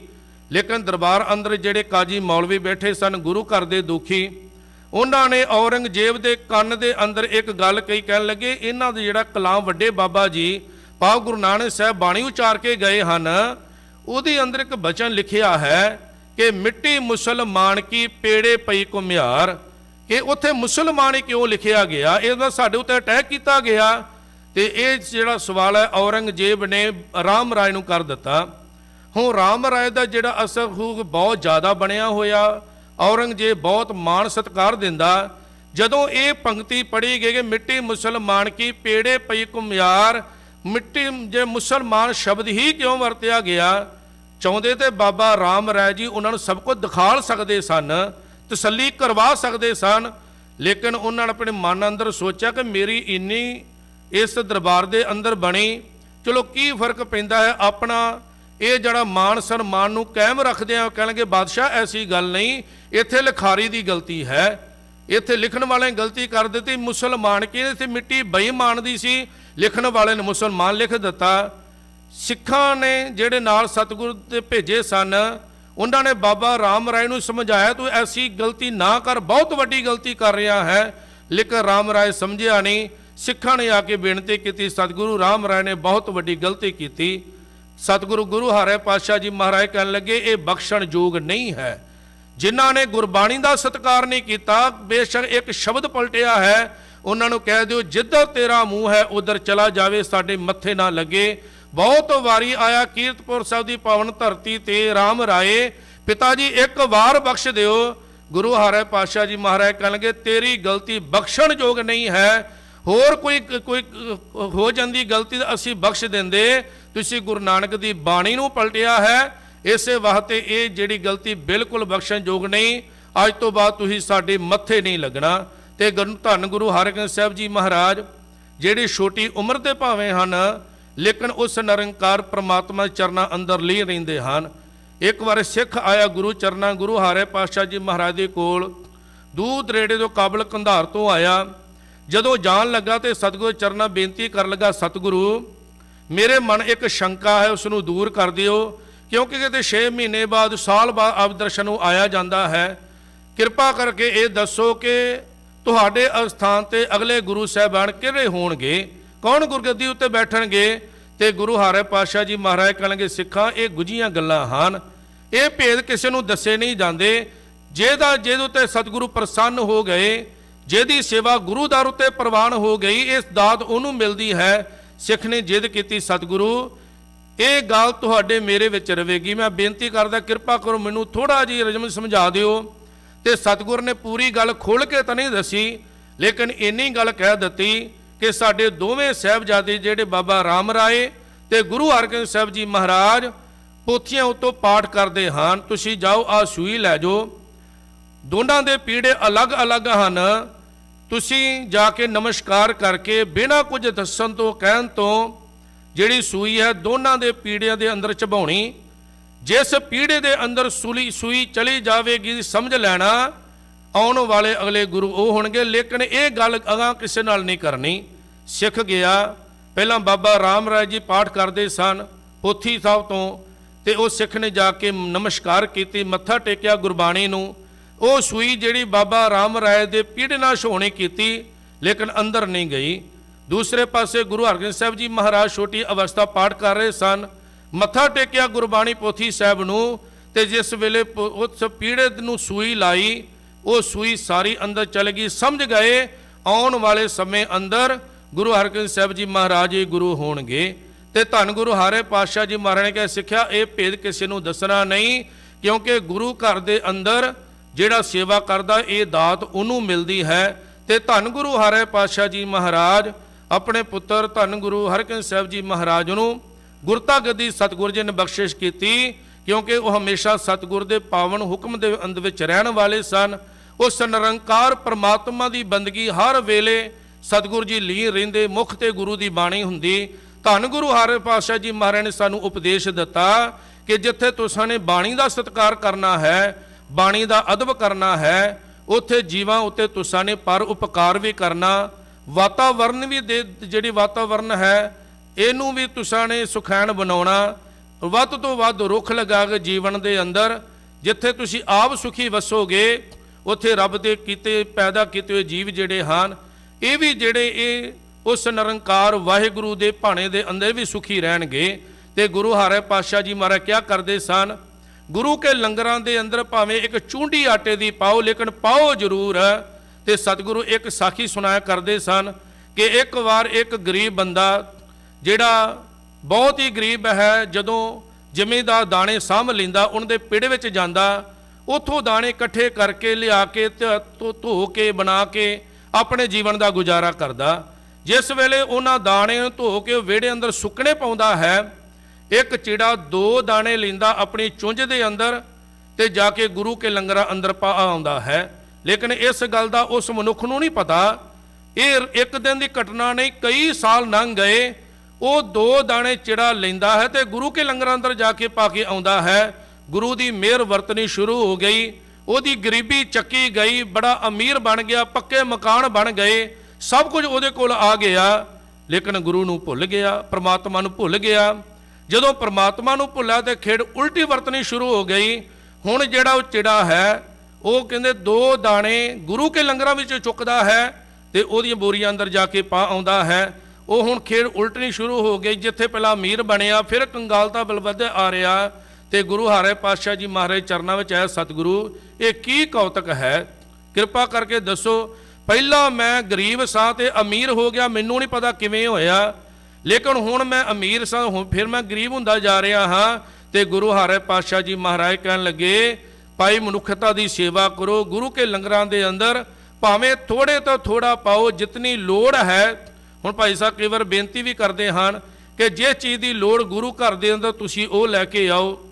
ਹੁਣ ਕਿਸੇ ਨੇ ਆਟਾ ਲਿਆਂਦਾ, ਆਪਾਂ ਆਟਾ ਹੀ ਲਈ ਆਈਏ ਤੇ ਉਹ ਵੀ ਵੱਡੇ ਵੱਡੇ ਢੇਰ ਲੱਗ ਜਾਣ, ਕੋਈ ਫਾਇਦਾ ਨਹੀਂ। ਗੁਰੂ ਘਰ ਦੇ ਅੰਦਰ ਜਿਸ ਵਸਤੂ ਦੀ ਲੋੜ ਹੈ, ਅਦਰਕ, ਲਸਣ, ਹਰੀਆਂ ਸਬਜ਼ੀਆਂ, ਦੁੱਧ, ਬਟਰ ਆਦਿ ਜੋ ਵਰਤਿਆ ਜਾਂਦਾ ਲੰਗਰਾਂ ਦੇ ਅੰਦਰ, ਜਦੋਂ ਆਪਾਂ ਉਹ ਲੈ ਕੇ ਆਵਾਂਗੇ, ਉਹ ਸਾਡੀ ਸੇਵਾ ਗੁਰੂ ਕੇ ਲੰਗਰਾਂ ਅੰਦਰ ਲੱਗੇਗੀ। ਫਿਰ ਸਤਿਗੁਰੂ ਜੀ ਵੀ ਪ੍ਰਸੰਨ ਹੋਣਗੇ। ਤੇ ਗੁਰੂ ਹਰਿ ਪਾਤਸ਼ਾਹ ਜੀ ਮਹਾਰਾਜ ਜਿਨ੍ਹਾਂ ਨੇ ਸਾਡੇ ਜੀਵਨ ਵਿੱਚ ਇੰਨੇ ਕੁ ਪਰਉਪਕਾਰ ਕੀਤੇ, ਇੰਨੀਆਂ ਰਹਿਮਤਾਂ ਸਤਿਗੁਰੂ ਜੀ ਨੇ ਵਰਸਾਈਆਂ ਹਨ। ਤੇ ਸਤਿਗੁਰੂ ਜੀ ਕਹਿਣ ਲੱਗੇ, ਗੁਰੂ ਕਾ ਸਿੱਖ ਜਿਹੜਾ ਹੈ ਉਹ ਨਿਤ ਬਾਣੀ ਦੇ ਨਾਲ ਜੁੜੇ, ਤੇ ਜਿਹੜਾ ਬਾਣੀ ਪੜ੍ਹਦਾ ਹੈ, ਗੁਰੂ ਦੇ ਚਰਨਾਂ ਨਾਲ ਜੁੜਦਾ ਹੈ, ਸਤਿਗੁਰੂ ਕਹਿੰਦੇ ਉਹਨੂੰ ਜੀਵਨ ਦੇ ਅੰਦਰ ਕਦੀ ਕਿਸੇ ਪ੍ਰਕਾਰ ਦੀ ਕੋਈ ਘਾਟ ਨਹੀਂ ਆਉਂਦੀ। ਅੱਜ ਭਗਤ ਰਵਿਦਾਸ ਜੀ ਦਾ ਪਾਵਨ ਜਨਮ ਦਿਹਾੜਾ ਵੀ ਮਨਾਇਆ ਜਾ ਰਿਹਾ, ਜੋ 16 ਤੋਂ ਨਿਕਲ ਕੇ ਗਿਆ। ਭਾਈ ਸਾਹਿਬ ਭਾਈ ਗੁਰਦਾਸ ਜੀ ਨੇ ਬਚਨ ਕੀਤਾ, ਭਗਤ ਭਗਤ ਜਗ ਵੱਜਿਆ, ਚੌਂ ਜੁਗਾਂ ਵਿੱਚ ਚਮਰੇਟਾ, ਚਮੜੇ ਦੀਆਂ ਜੁੱਤੀਆਂ ਗੰਢਣ ਵਾਲਾ, ਚਮੜਾ ਉਤਾਰਨ ਵਾਲਾ। ਹੁਣ 4 ਚੱਕਾਂ ਦੇ ਅੰਦਰ ਭਾਵ ਸੰਸਾਰ ਭਰ ਦੇ ਅੰਦਰ ਉਹਦੀ ਜਿਹੜੀ ਹੈ ਉਹ ਵਡਿਆਈ, ਉਹਦਾ ਕਾਰਨ ਕੀ? ਗੁਰੂ ਅਰਜਨ ਸਾਹਿਬ ਜੀ ਮਹਾਰਾਜ ਨੇ ਬਚਨ ਕੀਤੇ, ਰਵਿਦਾਸ ਢਵੰਤਾ ਢੋਰ ਨੀਤ, ਤਿਣ ਤਿਆਗੀ ਮਾਇਆ, ਪ੍ਰਗਟ ਹੋਵਾ ਸਾਧ ਸੰਗ, ਹਰ ਦਰਸ਼ਨ ਪਾਇਆ। ਜਦੋਂ ਉਹ ਸਾਧ ਸੰਗਤ ਕਰਦਾ, ਰੱਬ ਦੇ ਪਿਆਰਿਆਂ ਦੀ ਸੰਗਤ ਕਰਦਾ, ਤੇ ਸਤਿਗੁਰੂ ਜੀ ਕਹਿਣਗੇ ਜਦੋਂ ਉਹਨੇ ਮਾਇਆ ਤਿਆਗ ਦਿੱਤੀ, ਮਾਇਆ ਤਿਆਗਣ ਤੋਂ ਇਹ ਭਾਵ ਨਹੀਂ ਕਿ ਉਹਨਾਂ ਪਰਿਵਾਰ ਛੱਡ ਦਿੱਤਾ ਜਾਂ ਉਹ ਖਾਂਦਾ ਪੀਂਦਾ ਨਹੀਂ ਸੀ। ਮਾਇਆ ਤਿਆਗਣ ਤੋਂ ਭਾਵ ਉਹਨੇ ਮਾਇਆ ਦਾ ਮੋਹ ਤਿਆਗ ਦਿੱਤਾ। ਜੇ ਕੋਈ ਵੀ ਆਉਂਦਾ ਤੇ ਸੇਵਾ ਕਰ ਜਾਂਦਾ, ਦੇ ਜਾਂਦਾ ਮਾਇਆ ਤਾਂ ਵੀ ਠੀਕ, ਨਹੀਂ ਦੇ ਕੇ ਜਾਂਦਾ ਤੇ ਤਾਂ ਵੀ ਠੀਕ। ਕਹਿੰਦੇ ਇੱਕ ਵਾਰ ਕੁਝ ਬ੍ਰਾਹਮਣ ਜਿਹੜੇ ਸਨ ਉਹ ਗੰਗਾ ਤੇ ਇਸ਼ਨਾਨ ਕਰਨ ਵਾਸਤੇ ਜਾ ਰਹੇ ਸਨ, ਕਿਉਂਕਿ ਭਗਤ ਰਵਿਦਾਸ ਜੀ ਦਾ ਜਿਹੜਾ ਜਨਮ ਹੈ ਉਹ ਬਨਾਰਸ ਕਾਸ਼ੀ ਦਾ ਹੈ। ਤੇ ਜਿਸ ਵੇਲੇ ਬ੍ਰਾਹਮਣ ਤੁਰੇ ਜਾ ਰਹੇ, ਇੱਕ ਬ੍ਰਾਹਮਣ ਦੀ ਜੁੱਤੀ ਟੁੱਟ ਗਈ, ਉਹਨਾਂ ਸੋਚਿਆ ਹੁਣ ਜੁੱਤੀ ਟੁੱਟੀ, ਕਹਿਣ ਲੱਗੇ ਸਾਹਮਣੇ ਰਵਿਦਾਸ ਬੈਠਦਾ, ਆਪਾਂ ਉਹਦੇ ਕੋਲੋਂ ਗੁੰਡਾ ਲੈਂਦੇ ਹਾਂ। ਜਿਸ ਵੇਲੇ ਭਗਤ ਰਵਿਦਾਸ ਜੀ ਦੇ ਕੋਲ ਗਏ, ਬ੍ਰਾਹਮਣ ਦੂਰ ਖੜਾ ਹੈ, ਕਹਿਣ ਲੱਗੇ ਰਵਿਦਾਸ ਮੇਰੀ ਜੁੱਤੀ ਗੰਢ ਦਿਓ। ਕਹਿੰਦੇ ਲਿਆਓ ਜੀ, ਤੁਸੀਂ ਰੱਬ ਦੇ ਪਿਆਰ ਵਾਲੇ ਹੋ। ਤੇ ਜਿਸ ਵੇਲੇ ਜੁੱਤੀ ਉਹਨਾਂ ਵਗਾ ਕੇ ਮਾਰੀ ਭਗਤ ਰਵਿਦਾਸ ਦੇ ਅੱਗੇ ਕਿ ਤੂੰ ਨੀਵੀਂ ਜਾਤ ਵਾਲਾ ਹੈ, ਜੇ ਤੁਸੀਂ ਤੇਰੇ ਕੋਲ ਆ ਗਏ ਅਸੀਂ ਪਿੱਟੇ ਜਾਵਾਂਗੇ। ਜੁੱਤੀ ਗੰਢ ਦਿੱਤੀ, ਕਿੰਨੇ ਪੈਸੇ? ਕਹਿਣ ਲੱਗੇ ਤੁਸੀਂ ਰੱਬ ਦੇ ਪਿਆਰ ਵਾਲੇ ਹੋ, ਤੁਸੀਂ ਸੰਤ ਜਾਣੋ, ਮੇਰੀ ਸੇਵਾ ਪ੍ਰਵਾਨ ਕਰਨੇ ਹਾਂ। ਇੱਕ ਕੰਮ ਕਰ ਦਿਓ, ਤੁਸੀਂ ਗੰਗਾ ਤੇ ਇਸ਼ਨਾਨ ਕਰਨ ਵਾਸਤੇ ਚੱਲੇ ਹੋ, 1 ਟਕਾ ਮੇਰਾ ਲੈ ਜਾਓ ਤੇ ਗੰਗਾ ਨੂੰ ਭੇਟ ਕਰ ਦਿਓ। ਲੇਕਿਨ ਭੇਟ ਇਸ ਕਰਕੇ ਕਰਨਾ ਹੈ, ਗੰਗਾ ਮਈਆ ਨੂੰ ਕਹਿਣਾ ਕਿ ਇਹ ਜਿਹੜੀ ਭੇਟਾ ਰਵਿਦਾਸ ਨੇ ਭੇਜੀ ਹੈ, ਇਹ ਆਪਣਾ ਹੱਥ ਬਾਹਰ ਕੱਢ ਕੇ ਭੇਟਾ ਸਵੀਕਾਰ ਕਰੇ। ਬ੍ਰਾਹਮਣ ਬੜੇ ਖੁਸ਼ ਹੋਸੇ, ਕਹਿਣਗੇ ਐਸਾ ਕਦੀ ਹੋਇਆ ਹੈ? ਕਦੀ ਨਹੀਂ ਹੋਵੇਗਾ। ਲੇਕਿਨ ਜਿਸ ਵੇਲੇ ਬ੍ਰਾਹਮਣਾਂ ਨੇ ਗੰਗਾ ਅੰਦਰ ਇਸ਼ਨਾਨ ਕੀਤਾ, ਵਾਪਸ ਆਉਣ ਲੱਗੇ, ਜਿਹਦੇ ਕੋਲ ਟਕਾ ਸੀ ਉਹਨੇ ਕਹਿੰਦਾ ਰਵਿਦਾਸ ਨੇ ਟਕਾ ਭੇਜਿਆ, ਚਲੋ ਤਮਾਸ਼ਾ ਦੇਖਦੇ ਹਾਂ। ਰਵਿਦਾਸ ਕਹਿੰਦਾ ਹੈ ਕਿ ਗੰਗਾ ਮਈਆ ਹੱਥ ਬਾਹਰ ਕੱਢ ਕੇ ਭੇਟਾ ਲਵੇਗੀ ਤਾਂ ਦੇਣੀ। ਜਿਸ ਵੇਲੇ ਉਹਨੇ ਕਿਹਾ ਗੰਗਾ ਮਈਆ ਰਵਿਦਾਸ ਨੇ ਭੇਟਾ ਭੇਜੀ ਹੈ, ਤੇ ਉਸੇ ਵੇਲੇ ਉਸ ਗੰਗਾ ਵਿੱਚ ਹੱਥ ਬਾਹਰ ਆਇਆ, ਉਹ ਉਹਦੇ ਤਲੀ ਉੱਤੇ ਰੱਖੀ ਗਈ। ਤੇ ਜੇ ਉਹ ਟਕਾ ਰੱਖਿਆ ਗਿਆ ਤੇ ਬ੍ਰਾਹਮਣ ਵੀ ਬੜੇ ਜਿਹੜੇ ਹੈਰਾਨ ਹੋਏ, ਵੇਖਣ ਵਾਲੇ ਲੋਕ ਵੀ ਬੜੇ ਹੈਰਾਨ ਹੋਏ। ਸਾਰੇ ਪਾਸੇ ਭਗਤ ਰਵਿਦਾਸ ਜੀ ਦੀ ਜਿਹੜੀ ਵਡਿਆਈ ਹੈ ਉਹ ਹੋਣ ਲੱਗੀ। ਲੇਕਿਨ ਭਗਤ ਰਵਿਦਾਸ ਜੀ ਦੇ ਪਾਵਨ ਬਚਨ ਅਸੀਂ ਪੜ੍ਹਦੇ ਹਾਂ ਕਿ ਬਹੁਤ ਜਨਮ ਵਿਸ਼ਰੇ ਥੇ ਮਾਧੋ, ਇਹ ਜਨਮ ਤੁਮਾਰੇ ਲੇਖੇ, ਕਹਿ ਰਵਿਦਾਸ ਆਸ ਲਗ ਜੀਵੋ, ਚਿਰ ਪਇਓ ਦਰਸ਼ਨ ਦੇਖੇ। ਅੱਜ 7ਵੇਂ ਪਾਤਸ਼ਾਹ ਗੁਰੂ ਹਰਿ ਸਾਹਿਬ ਜੀ ਮਹਾਰਾਜ ਅਤੇ ਭਗਤ ਰਵਿਦਾਸ ਜੀ ਦਾ ਜੋ ਜਨਮ ਦਿਹਾੜਾ ਹੈ, ਇਸ ਸੰਬੰਧ ਵਿਸ਼ੇਸ਼ ਦੀਵਾਨ ਸਜੇ ਹਨ। ਆਪ ਸਮੂਹ ਸੰਗਤਾਂ ਨੂੰ ਸਤਿਗੁਰ ਦੇ ਪ੍ਰਕਾਸ਼ ਗੁਰਪੁਰਬ ਦੀਆਂ ਬਹੁਤ ਬਹੁਤ ਵਧਾਈਆਂ। ਸਤਿਗੁਰ ਕਿਰਪਾ ਕਰਨ, ਜੋ ਸਤਿਗੁਰ ਨੇ ਸਾਨੂੰ ਬਚਨ ਉਪਦੇਸ਼ ਦਿੱਤਾ ਹੈ ਉਹਨਾਂ ਨੂੰ ਆਪਣੇ ਜੀਵਨ ਅੰਦਰ ਧਾਰਨ ਕਰਦਿਆਂ ਹੋਇਆਂ ਸਤਿਗੁਰ ਦੀਆਂ ਅਸੀਸਾਂ ਮਾਣੀਆਂ, ਜਿਤਨੇ ਬਚਨ ਪ੍ਰਵਾਨ ਕਰਨੇ, ਵਿਚਾਰਾਂ ਕਰਦਿਆਂ ਬਾਣੀ ਪੜ੍ਹਦਿਆਂ ਹੋਈਆਂ ਭੁੱਲਾਂ ਚੁੱਕਾਂ ਦੀ ਖਿਮਾ। ਸਭ ਮਾਈ ਭਾਈ ਫਤਿਹ ਬੁਲਾਓ। ਵਾਹਿਗੁਰੂ ਜੀ ਕਾ ਖਾਲਸਾ, ਵਾਹਿਗੁਰੂ ਜੀ ਕੀ ਫਤਿਹ। ਸਨਮਾਨ